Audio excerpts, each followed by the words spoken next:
हाँ भाई, proton proton cycle चल रही थी ना अपनी। पहले एक बार उसका रिवीजन कर लें। कौन सी? कार्बन कार्बन साइकिल का। उसमें क्या था, पहले जोड़ना है,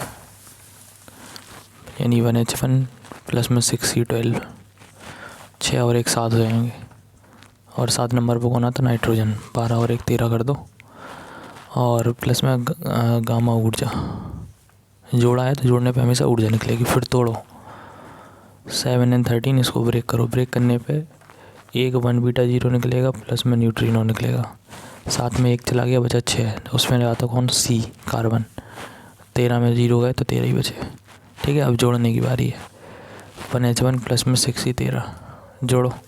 6 और 1 7, 7 नंबर पे कौन आता? नाइट्रोजन। 13 और 1 हो गया 14। ठीक है, प्लस में गामा ऊर्जा। फिर एक बार 1H1 की रिएक्शन 7 और 14 से 2 बार जोड़ा जाता ना यहाँ पे।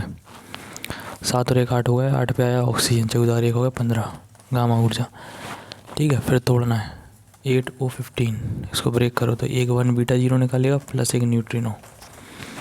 ठीक है, और 8 में से अगर एक चला गया तो कितना बचा? 7। उस पर आता अपना कौन? नाइट्रोजन। ठीक है, और 15। फिर आ जाएगा अपना कौन? जोड़ने की लास्ट, 7 और 15। लास्ट वाले में क्या निकलता? पहले तो 6C12। देख लो, 7 और 1 6 थे, 7 और 1 8 थे, 8 में 6 चले गए, 2 बचेंगे, 2He4। यही थी, सबको ऐड कर दो। ऐड करने पे 1H1 1H1 1H1 1H1, ये 4 जुड़ जाएंगे। लिख लेना यहाँ पे, बाकी सब कट जाएंगे। 6C12 से 6C12 कट गया, ये कटे, ये कट गया, ये कट गया, ये कट गया, ये कट गया। ठीक है, इधर पे क्या क्या रहेगा? 2He4, ये सबसे मेन तो यही है। प्लस 1 बीटा 0 कितनी बार है? 2 बार। न्यूट्रॉनो कितनी बार है? 2 बार। और प्लस में गामा क्या निकलेगी? ऊर्जा। ठीक है ना भाई, तो ये अपनी कार्बन कार्बन साइकिल थी, एक बार हमने फिर बता दिया आपको। ठीक है, नेक्स्ट है हमारी प्रोटॉन प्रोटॉन साइकिल। ठीक है, तो वो बताना क्या चाह रहा है कि सूर्य में ऐसा कुछ होता होगा कि 4 हाइड्रोजन मिलते होंगे, एक हीलियम बनाते होंगे, तो संलयन हो गया ना। 4 हल्के लोगों ने मिलकर एक भारी चीज़ बना दी, तो क्या है? संलयन, यानी कि फ्यूज़न। और जब फ्यूज़न होगा तो थोड़ी सी मास में कमी रह जाती, जितनी मास में कमी होगी उतने बराबर क्या बन जाएगी? ऊर्जा। किसके नियम से? आइंस्टीन के नियम से। ठीक है, अच्छा, इसकी दूसरी साइकिल कौन सी थी हमारी? Proton proton cycle. तो उसकी थ्योरी हमने लिखवाई थी, एक बार हम फिर रिपीट कर रहे हैं। नए आंकड़ों के अनुसार सूर्य में कार्बन साइकिल की अपेक्षा एक अन्य साइकिल की अधिक संभावना है, ऐसा कुछ लिखा होगा। कार्बन साइकिल की अपेक्षा एक अन्य साइकिल की अधिक संभावना है। कार्बन साइकिल की अपेक्षा एक अन्य साइकिल की अधिक संभावना है। एक अन्य साइकिल की अधिक संभावना है, जैसे प्रोटॉन प्रोटॉन साइकिल कहते हैं। एक अन्य साइकिल की अधिक संभावना है, जैसे प्रोटॉन प्रोटॉन साइकिल कहते हैं। ठीक है, जो कि निम्न प्रकार से, जो कि निम्न प्रकार से है, जो कि निम्न प्रकार से है। ठीक है, तो यहाँ से बनाओ जरा उसको, रिएक्शन को।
3 समीकरण हैं ये, ठीक है।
यार कहाँ गड़बड़ हो रही।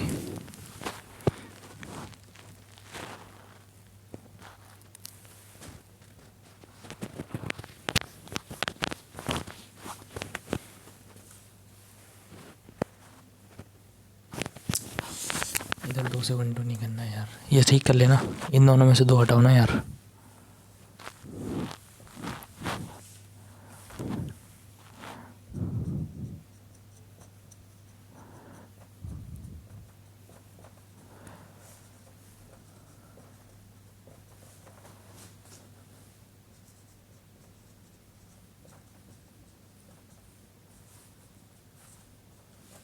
नोट करो,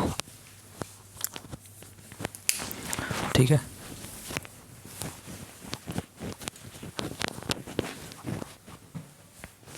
लास्ट वाली थर्ड इक्वेशन में थोड़ी गलती हुई थी पीछे 1h1 के साथ में, वो ठीक कर लेना।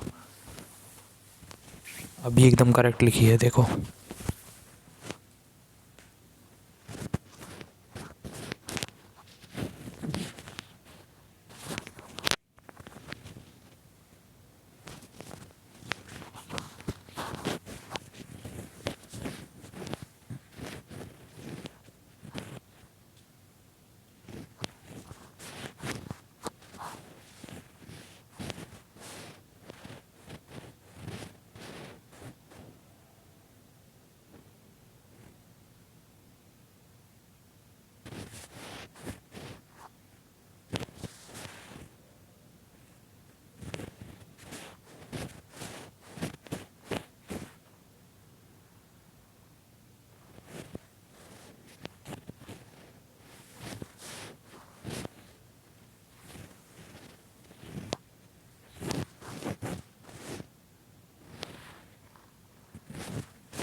लग गई,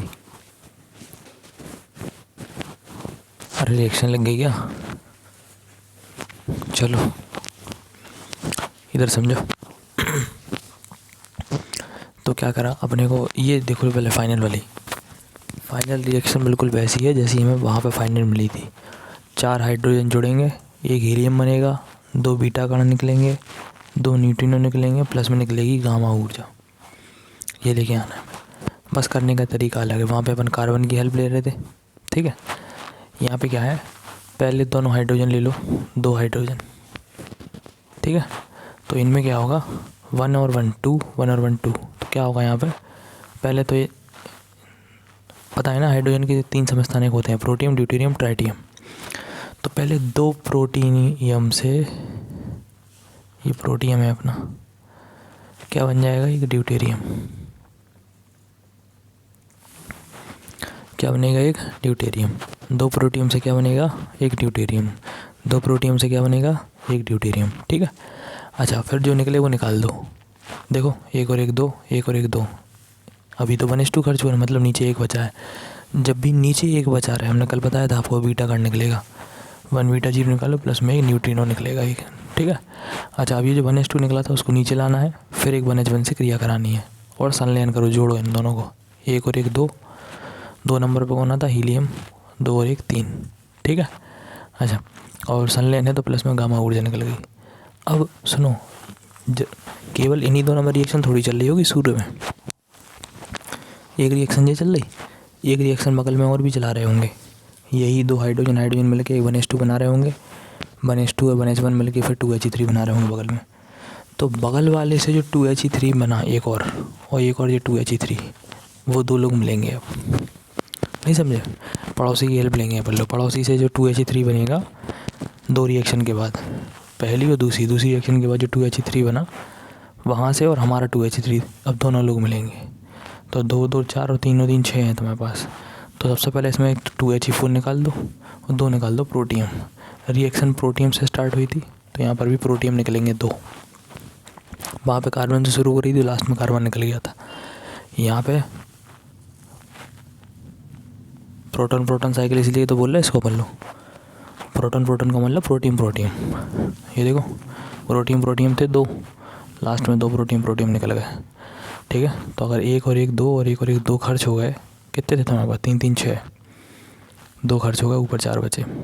अच्छा, 2 और 2 4 थे, 2 खर्च हो गए तो 2 बचे। 2 नंबर पर कौन था, हीलियम। अच्छा, अब वहाँ पे तो अपन ने सारी रिएक्शन को डायरेक्ट जोड़ दिया था, यहाँ वहाँ वाले कट गए थे। यहाँ पे अलाइनमेंट करना थोड़ा सा टफ नहीं है, याद रखना है क्या है। समीकरण नंबर 1 में 2 का गुणा करना है, ये देखो। फिर समीकरण नंबर 2 में भी 2 का गुणा करना है। ऊपर की दोनों रिएक्शन में कितने का गुणा करना है भैया, 2 का। और तीसरी वाली ज्यों की त्यों रखना है, ठीक है। फिर उनको जोड़ना है। समीकरण नंबर 1 में 2 का इंटू करो, दोनों पक्षों में करेंगे तो फ़र्क नहीं पड़ेगा। 2 1H1 2 1H1 2 1H2 2 1 beta 0 2 neutrino.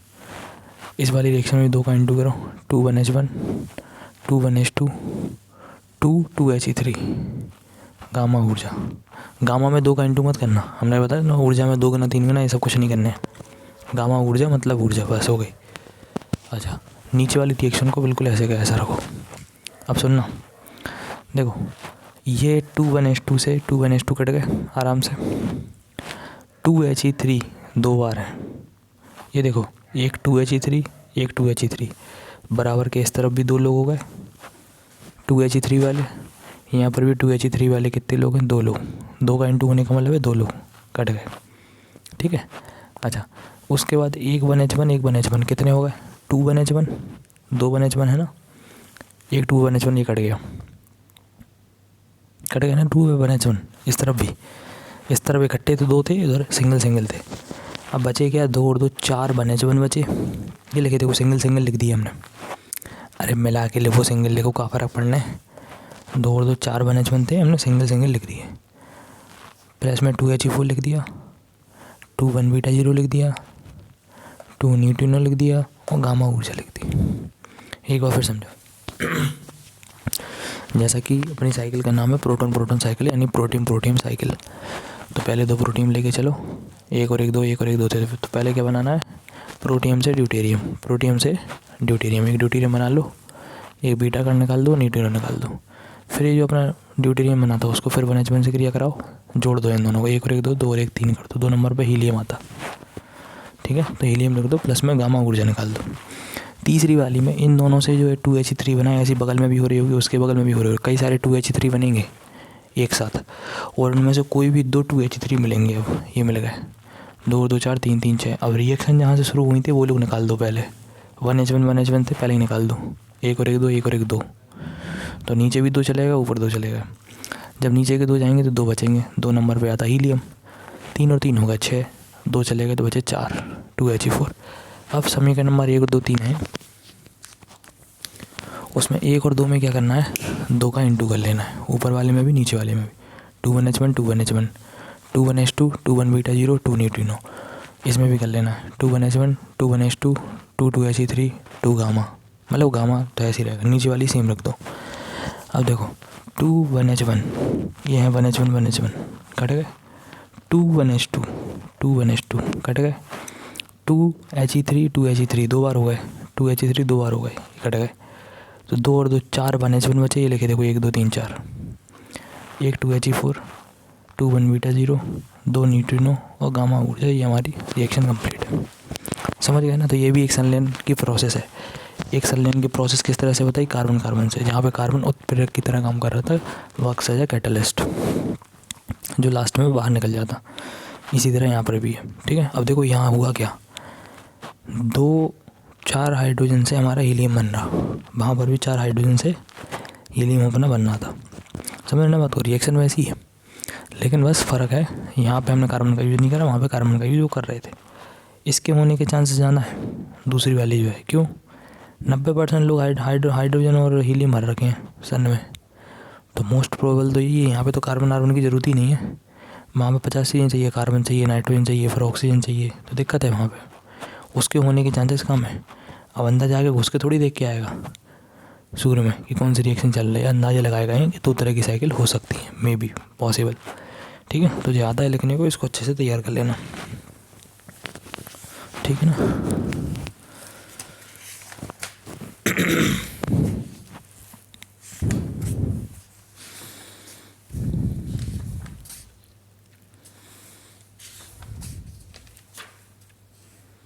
ठीक है, चैप्टर ख़त्म है फिर, ये और क्या है।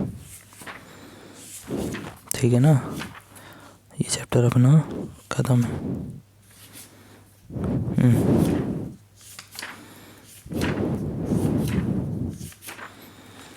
ठीक है, रिवीजन वाले पे आ जाते हैं। ठीक है,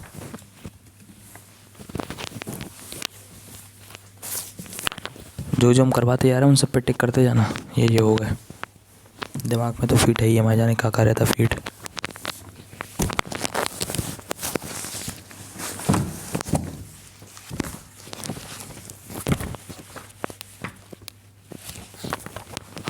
अक्षीण रक्षी हो गया। ठीक है, बिंदु आवेश के कारण तीव्रता हो गई, ये हो गए अपने दोनों। ठीक है, और इसका वो न्यूमेरिकल हो गया क्या, एक वो वर्ग वाला, वो नहीं हुआ क्या हो गया?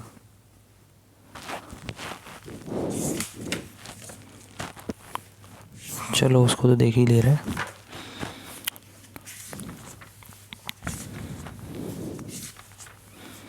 चलो पहले गॉस कीपर में पे आ जा रहे हैं। ठीक है, फिर उसके बाद वोल्टेज पे आ जाएंगे। पहले गॉस कीपर में देख लो, इम्पोर्टेंट है। इसमें 2-3 डेरिवेशन है जो कि बहुत ज़्यादा आते हैं।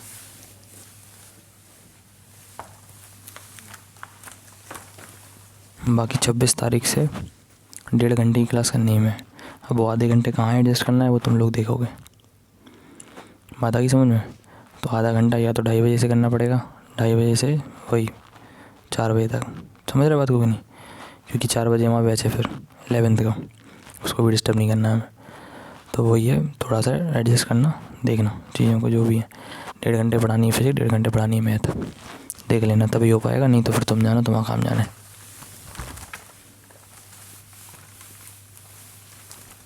थोड़ा आधे घंटे का एडजस्ट करवाना, 5 दिन का हिसाब किताब रहेगा।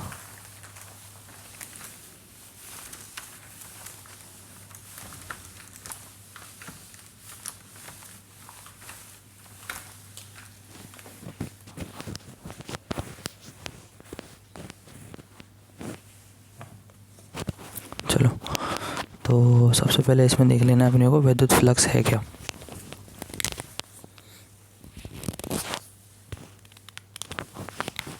देखो विद्युत फ्लक्स क्या होता है, जब भी कोई अपने पास एक धनावेश है और एक ऋणावेश है, धनावेश से दूर की तरफ कुछ काल्पनिक बल रेखाएं चलती हैं, ठीक है, फ्लक्स लाइंस चलती हैं, ठीक है, इलेक्ट्रिक फील्ड को रिप्रेजेंट करने वाली, यानी विद्युत क्षेत्र को दर्शाने वाली। मतलब इस प्लस का कहीं ना कहीं तक इलाका होगा एक, उस इलाके में अगर प्लस आया या आ गया तो प्लस वाला उस प्लस को दूर फेंक देगा।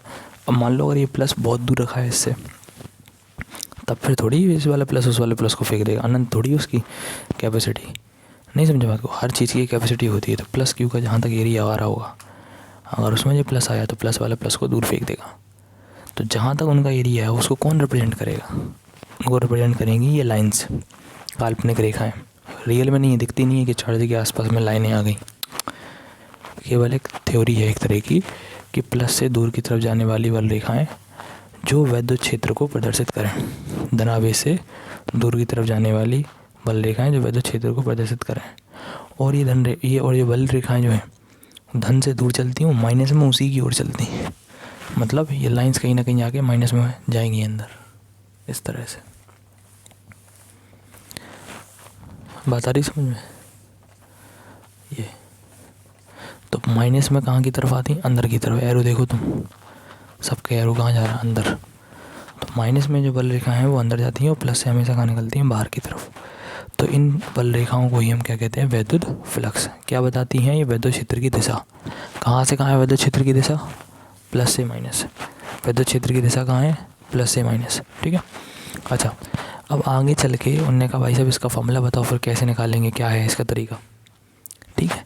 तो एक फॉर्मूला मिला फिर हमें, क्या फॉर्मूला मिला, विद्युत क्षेत्र की तीव्रता ई, इसी से लिखते हो, और क्षेत्रफल सदिश ए, ठीक है, के अदिश गुणन को विद्युत फ्लक्स कहते हैं। विद्युत क्षेत्र की तीव्रता ई और क्षेत्रफल सदिश ए के कौन से गुणन को, अदिश गुणन को। ये डॉट लगता है, इसको अपन कहते हैं अदिश गुणन। उस दिन बताया था हमने जब घर पे थे, अदिश गुणन, ठीक है, यानी स्केलर प्रोडक्ट, ठीक है। The scalar product of the electric field intensity and the area vector, the scalar product of electric field intensity and area vector is called the electric flux associated with the surface.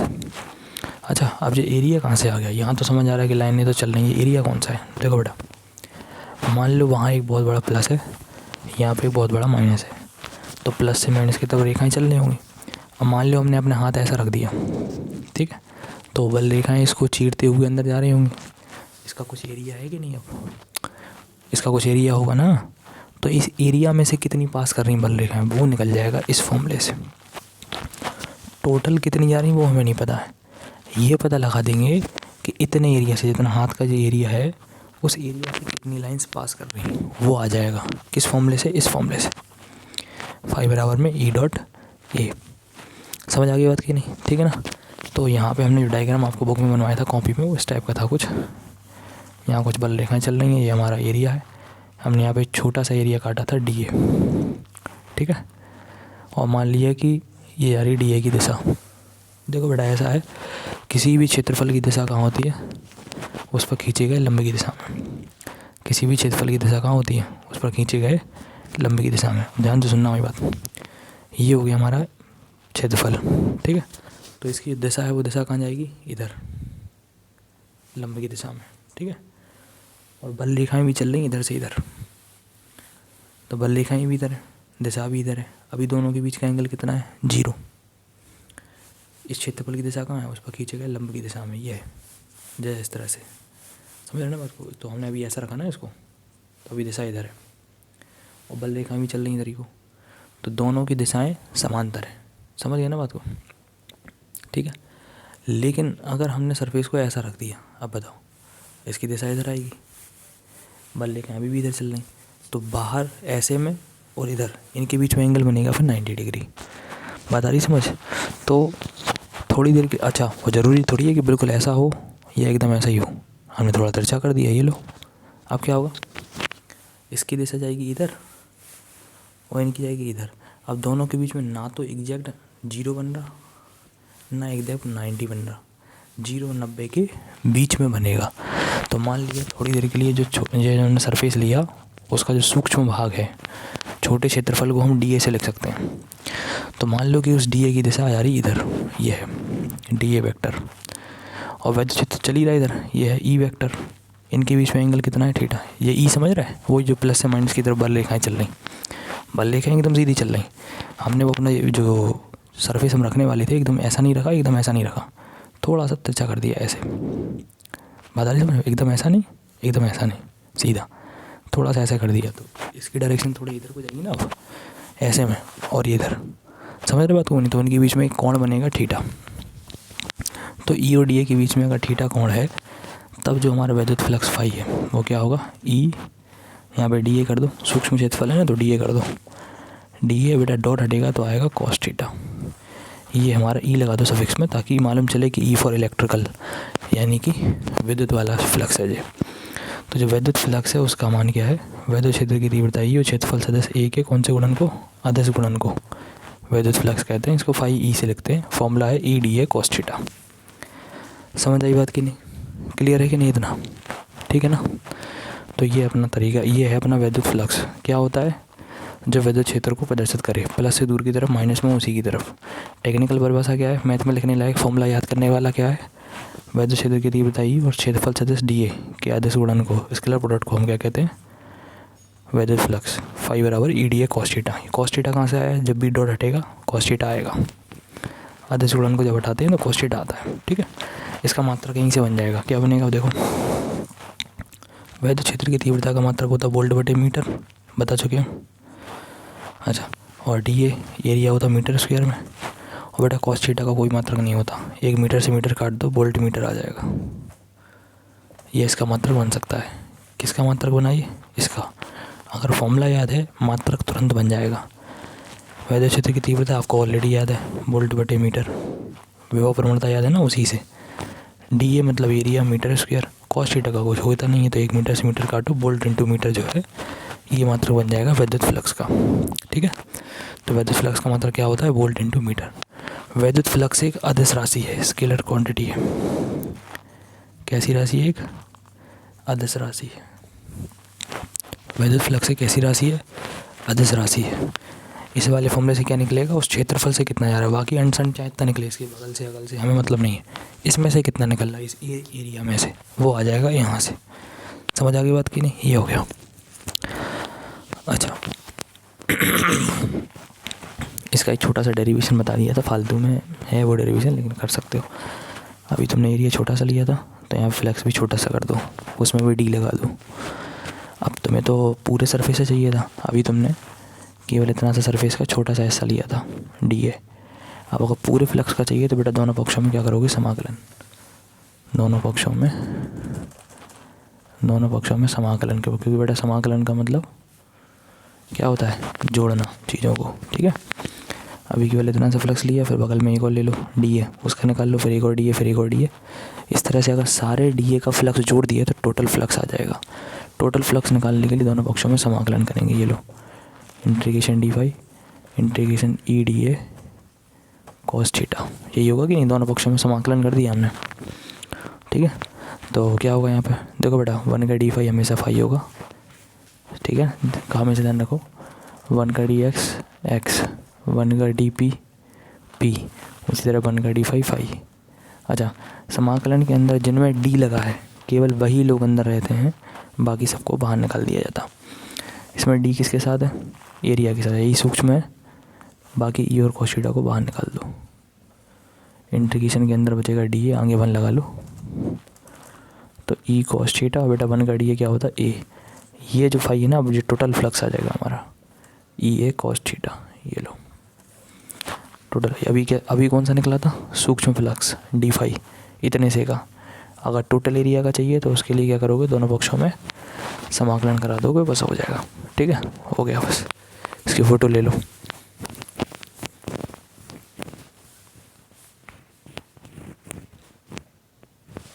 अभी अपना एक chapter और बचा है, ठीक है, course खत्म है फिर आपका।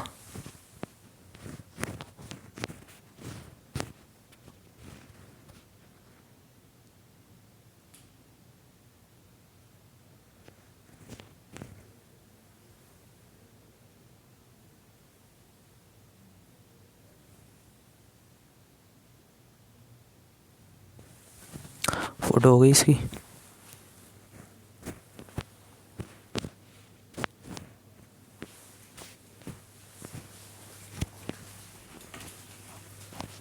ठीक है, नेक्स्ट आ जाओ।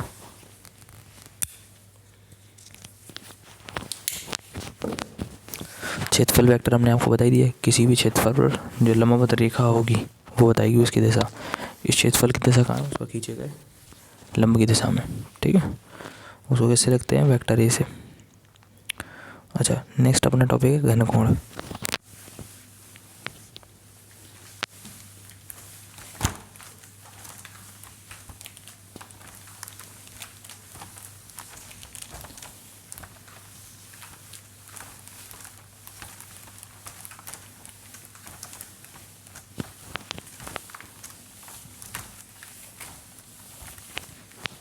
घनकोण की परिभाषा दी थी हमने शीट में, वहाँ देखना जरा, मिल जाएगी।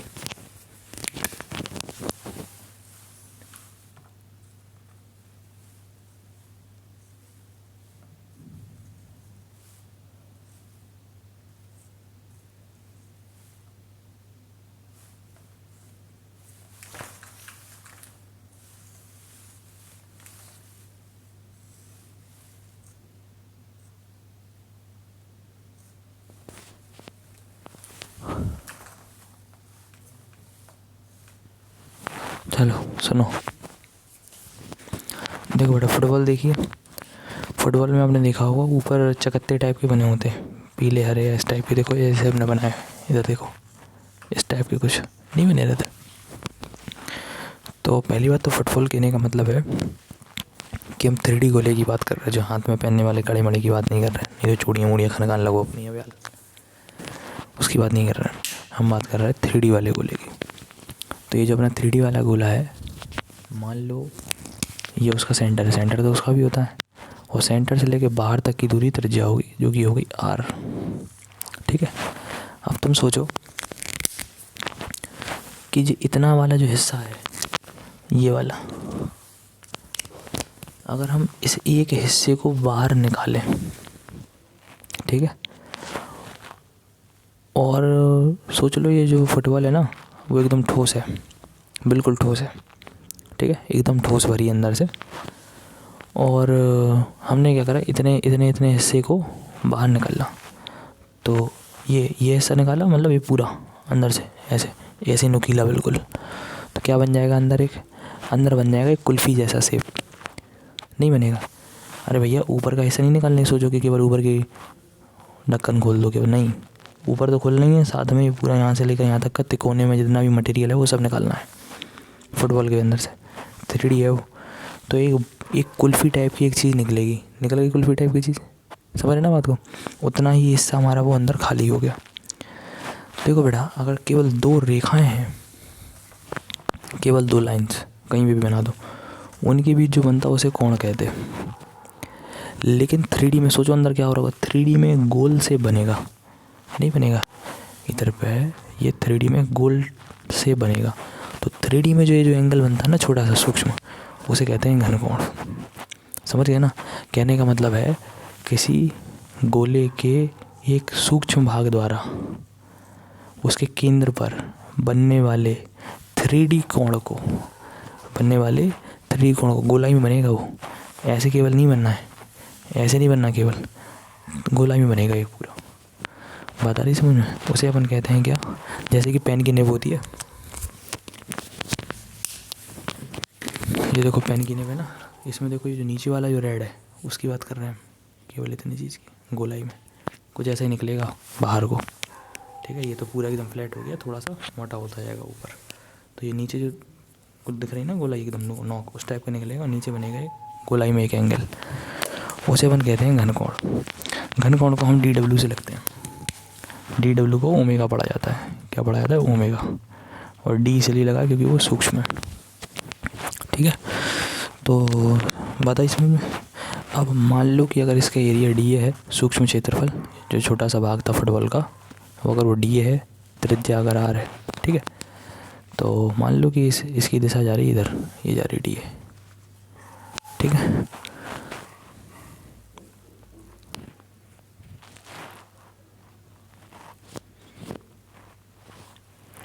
ठीक है। अच्छा, ये डी इधर जा रहा है, ठीक है। तो हमें हमेशा लंबवत वाला कंपोनेंट लेना है, ये वाला, ठीक है।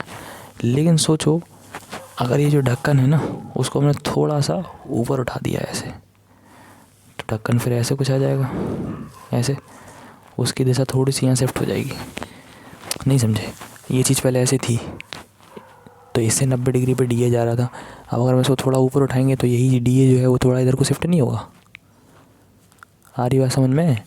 ये चीज़ ऐसे है, अरे यार ये चीज़ सीधी है तो डी ए जो है वो एकदम ऊपर जा रहा है, देखो।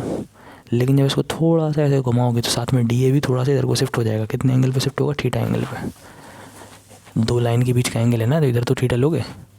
तो अगर इस सरफेस को थोड़ा सा हमने ऊपर उठाया तो वो साथ में डी ए भी इधर शिफ्ट होगा। कितने एंगल से? थीटा एंगल से, ठीक है। लेकिन तब भी हमें लेना वही कंपोनेंट है जो बिल्कुल सीधा है, भले ही डी ए इधर आ जाए। नहीं समझे बात को?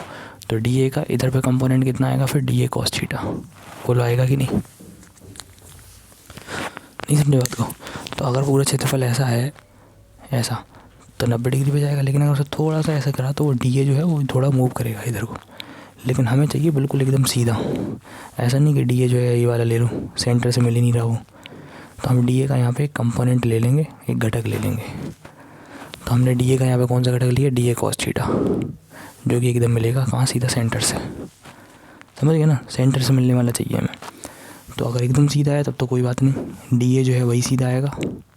लेकिन अगर वो थोड़ा सा ऊपर चला गया एरिया तो फिर ये एंगल भी थोड़ा इधर को शिफ्ट होगा। और फिर हमें घटक लेना पड़ेगा डी ए का, एक घटक डी ए कॉस थीटा। तब जो हमारा घनकोण होता है डी डब्ल्यू, सूक्ष्म घनकोण, ये जो नीचे बन रहा, वो होता है डी ए कॉस थीटा।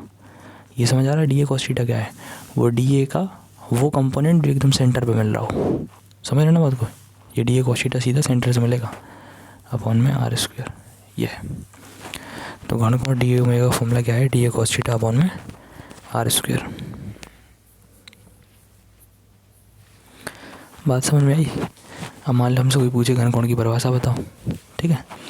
तो उसके लिए अपन क्या करेंगे? अच्छा, और एक बात और, ये कॉस थीटा तब आएगा जब ये अपना क्षेत्रफल थोड़ा सा झुका हुआ हो।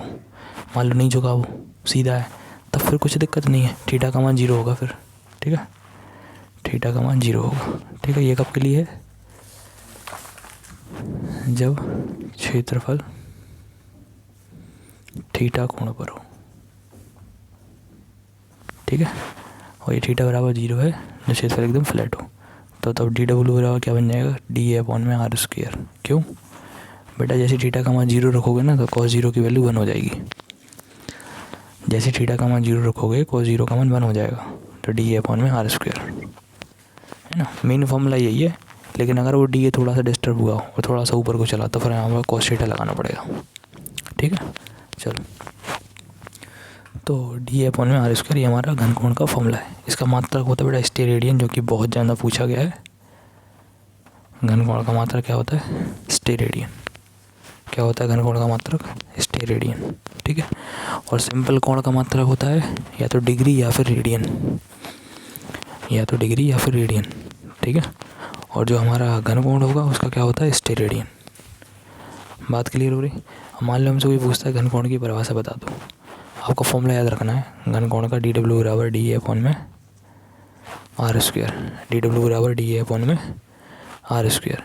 तो एक तो परिभाषा ये है कि किसी गोले के सूक्ष्म भाग द्वारा उसके केंद्र पे बनने वाला जो 3D में कोण है उसे हम घनकोण कहते हैं, बोल सकते हो, ठीक है। और नहीं तो एक और डेफिनेशन यहाँ से बना सकते हो। क्या बोलोगे? मान लो आर स्क्वायर जो है वो 1 है, ठीक है। या सीधा कह दो आर स्क्वायर जो है वो डी ए के बराबर है।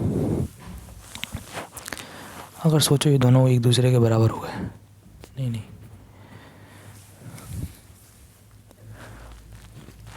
अच्छा,